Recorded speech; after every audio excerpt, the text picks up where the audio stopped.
कहा जाता है कि अच्छे स्वास्थ्य की शुरुआत साफ आंतों से ही होती है। यानी आंतों में गंदगी बढ़नी जमनी शुरू हो गई तो आपका स्वास्थ्य पूरी तरह से गर्त में जाता है, बेहतर हो नहीं सकता है। लेकिन आज की विडंबना यह है कि व्यक्ति को जब तक शरीर की तरफ से भारी अलर्ट आने शुरू नहीं होते हैं तब तक वो शरीर की तरफ सजग सचेत नहीं होता है। जो मर्जी आया खाया, जैसा आहार मिला वैसा खा लिया और कितनी भी मात्रा में खा लिया, इसकी वजह से शरीर में गंदगी बढ़नी शुरू हो जाती है। पहले ये आमाशय में बढ़ती है, पेट में बढ़ती है, फिर ये छोटी आंत में जाती है और धीरे धीरे ये बड़ी आंत में पूरी तरह से फैल जाती है। और क्योंकि बड़ी आंत मल का ही स्थान होता है, लेकिन प्राकृतिक प्रक्रिया से ये निरंतर साफ होती रहती है। पर जब आप गलत तरीके का आहार और जीवन शैली रखते हैं तो धीरे धीरे बड़ी आंत की दीवारों पर यह गंदगी चिपकनी शुरू हो जाती है और एक लेयर सी बन जाती है आंत के अंदर के सरफेस के ऊपर।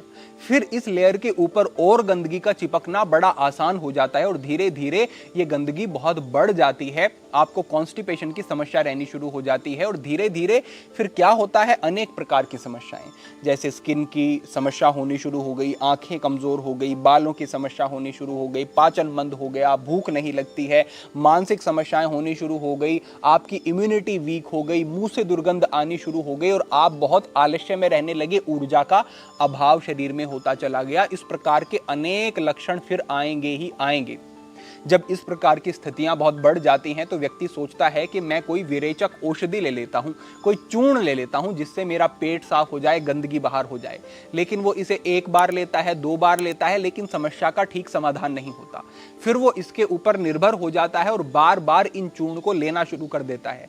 जब रोज रोज इनको लेता है तो इनके ऊपर निर्भर हो जाता है, इसके बिना पेट साफ नहीं होता। और ये जो विरेचक, तीव्र विरेचक चूर्ण होते हैं, ये शरीर में रूखेपन को, ड्राइनेस को बढ़ाते हैं और गर्मी को बढ़ाते हैं।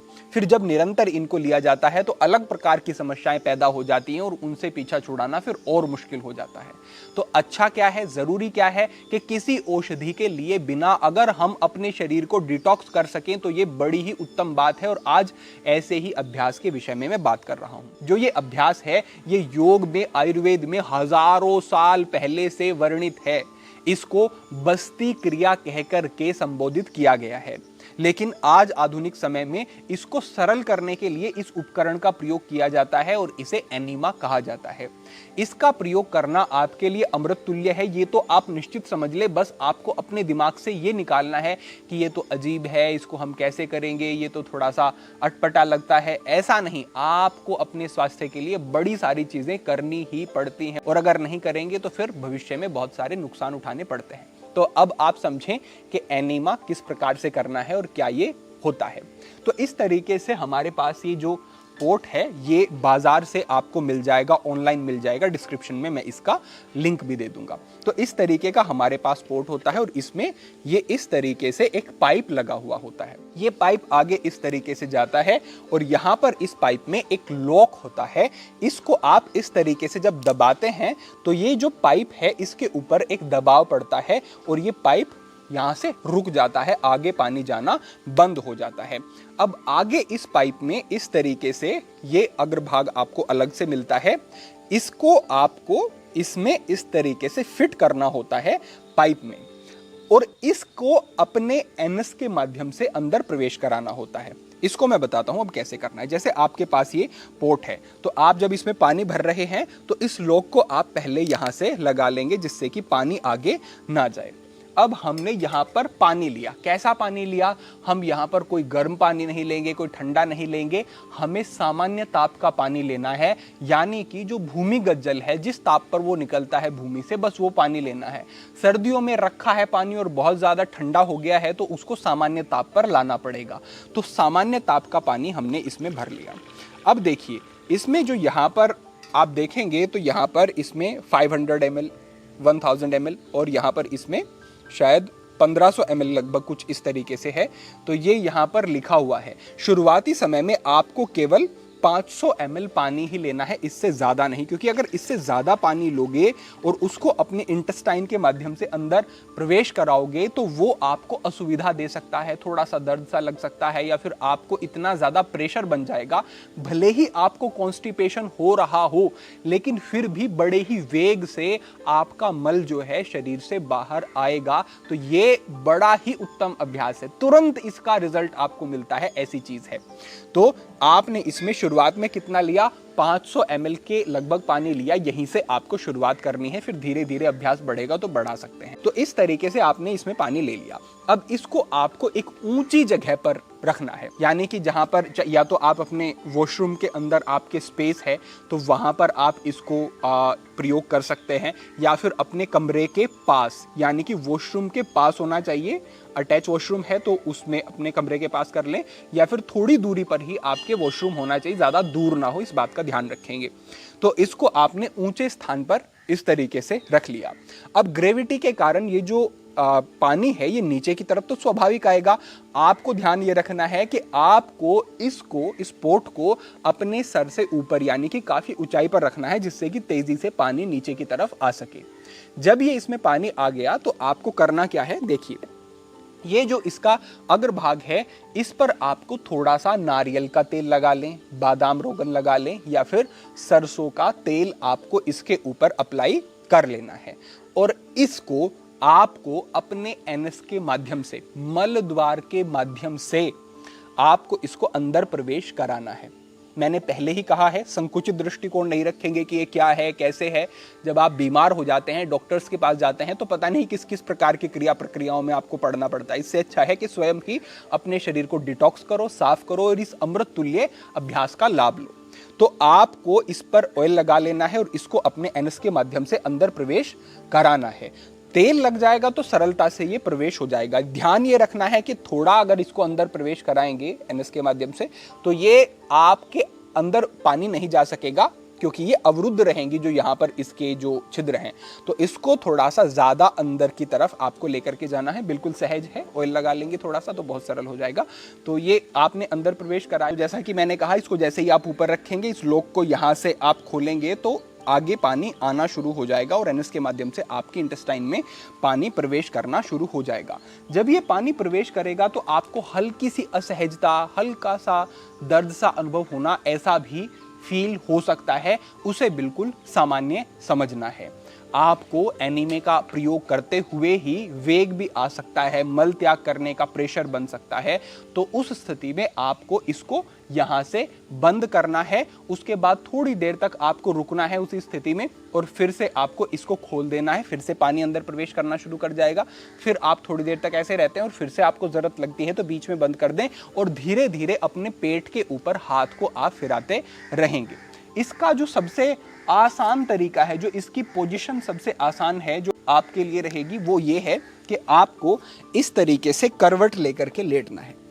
इस तरीके से करवट लेकर के आप लेटते हैं और उसके बाद एनएस के माध्यम से इसको अंदर प्रवेश कराते हैं, ऊंचाई पर पोर्ट को रखते हैं तो ये बिल्कुल आसानी से प्रवेश हो जाएगा और बिल्कुल आसानी से पानी अंदर जाएगा। और हल्का हल्का सा हाथ अपने पेट के ऊपर इस तरीके से फिराते रहेंगे तो पानी बिल्कुल आसानी से इंटेस्टाइन में जाएगा और आपको असुविधा भी नहीं होगी। इस प्रकार से ये जो एनीमा है ये लेने के बाद, यानी कि पानी पूरा आपके अंदर प्रवेश जब कर जाएगा तो उसके बाद अगर हो सके तो थोड़ी देर तक पानी को अंदर ही होल्ड करना होता है, रोक करके रखना होता है। या तो आप थोड़ा सा जैसे लेटे हुए हैं करवट लेकर के और आपने एनीमा लिया, उसके बाद थोड़ा सा आपको दाईं करवट ले लें, बाईं करवट ले लें, एक बार थोड़े से बैठ जाएं, उसके बाद एक बार लेट जाएं। इस तरीके से भी अगर आप थोड़ा सा करते हैं तो आंतों में ठीक तरीके से पानी का प्रवाह हो जाएगा, संचालन हो जाएगा। साथ ही स्क्रीन के ऊपर जो तरीका हम ये दिखा रहे हैं इस तरीके से भी एनीमा लिया जा सकता है, क्योंकि कुछ लोगों को इस तरीके से ज़्यादा सुविधा दूसरे तरीके से हो सकती है। तो ये विधि भी ठीक है, शरीर की ये स्थिति भी बिल्कुल ठीक है एनीमा लेने के लिए, तो इसका प्रयोग भी आप कर सकते हैं। इस तरीके से करने के बाद थोड़ा सा खड़े होकर के टहल लें, भले ही 1 मिनट 2 मिनट थोड़ा सा आप टहल लें और उसके बाद आप वॉशरूम जाएं और आप देखेंगे कि जो रुकी हुई गंदगी थी, भले ही कॉन्स्टिपेशन था और भले ही आपका पेट अगर साफ हो भी रहा हो तो भी आपको लगेगा कि पेट और ज्यादा अच्छे तरीके से साफ हुआ है। एक बात का यहां पर और ध्यान रखना है कि स्वाभाविक मल त्याग करने के बाद एनीमा करें, यानी कि अपने आप जितना मल त्याग हो पा रहा है वो हो जाए, फ्रेश होने के बाद एनीमा करें और तब इसको एक बार, दो बार या फिर 3 बार भी आप दोहरा सकते हैं एक बार में। ये बात आपको ध्यान रखनी है। इसका जो प्रयोग है आपको 1 सप्ताह तक लगातार करना है। यह 1 सप्ताह की पूरी डिटॉक्स प्रणाली है। 1 सप्ताह तक प्रतिदिन करेंगे। स्वाभाविक मलत्याग करने के बाद 1 बार, 2 बार, 3 बार, जैसी आपको सुविधा हो। 2 बार तो मैं कहूंगा कि करें ही, क्योंकि दूसरी बार में साफ पानी, जैसे साफ सा पानी आना शुरू हो जाता है तो वो लगेगा आपको कि हाँ अब अच्छे से सफाई हो गई है। अगर किसी को कॉन्स्टिपेशन है और अपने आप बिल्कुल भी मल बाहर नहीं आ रहा है तो उस स्थिति में आप बिना मल त्याग करे ही सीधा एनीमे का प्रयोग कर सकते हैं, कोई भी उसमें असुविधा नहीं है। एक बात यहाँ पर यह भी बताई गई है कि पानी में नींबू का रस डाल करके भी आप एनीमा प्रयोग कर सकते हैं। तो पानी में इसमें नींबू का रस आपने 1 नींबू डाल लिया तो ये काफी होगा। तो 1 नींबू डाल करके भी 7 दिन तक एनीमा प्रतिदिन 1-1 नींबू डाल करके किया जा सकता है। 7 दिन पूरे हो जाने के बाद 15 दिन में या महीने में 1 बार आप ये एनीमे का अभ्यास करते हैं तो ये बिल्कुल ठीक रहेगा आपके लिए।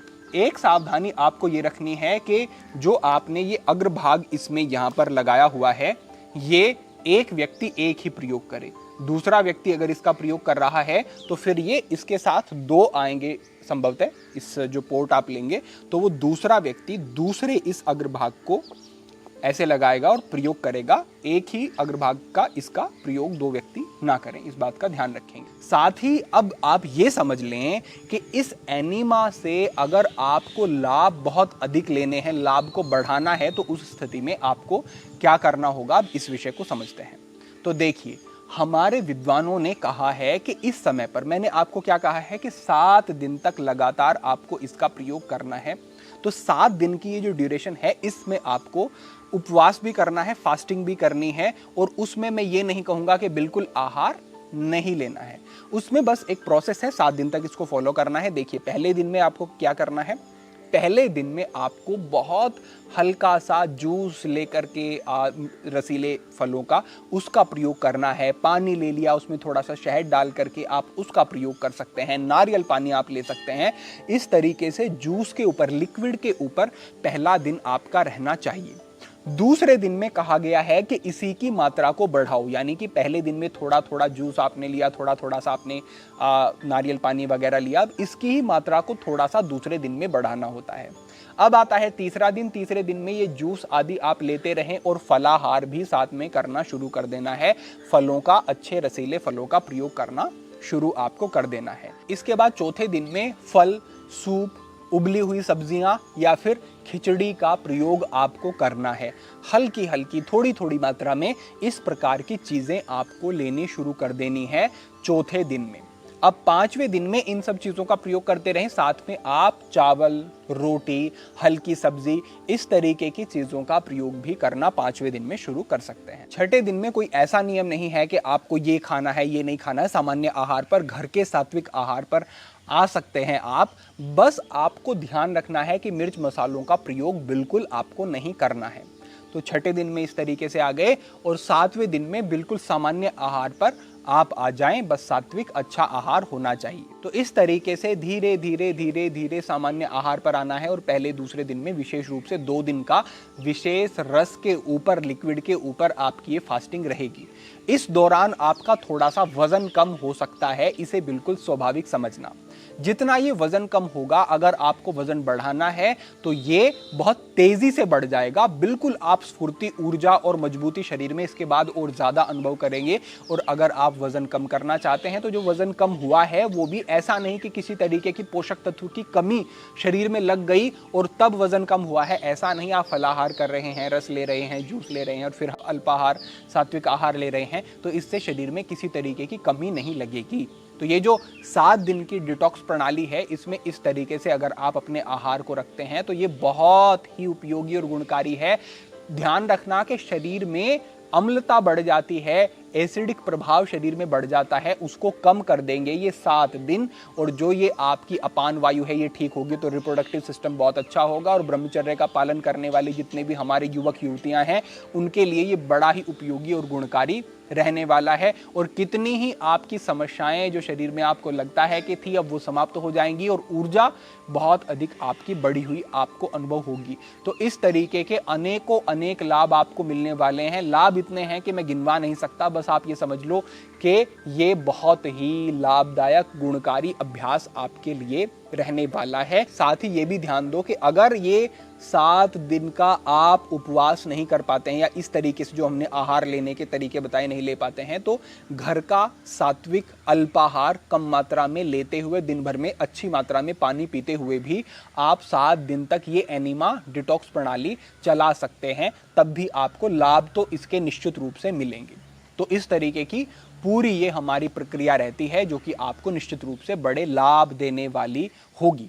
अपेक्षा है कि इस विषय से संबंधित कोई अन्य प्रश्न आपका नहीं रहा होगा। अगर कोई प्रश्न हो तो कमेंट के माध्यम से साझा करें, उस पर भी निश्चित रूप से मार्गदर्शन किया जाएगा। तो आज के लिए आपके लिए यही मार्गदर्शन था। भविष्य में अन्य महत्वपूर्ण विषयों पर मार्गदर्शन होता रहेगा। सभी के लिए प्रार्थना, सभी के लिए मंगल कामना। आज के लिए इतना ही। ओम नमः शिवाय।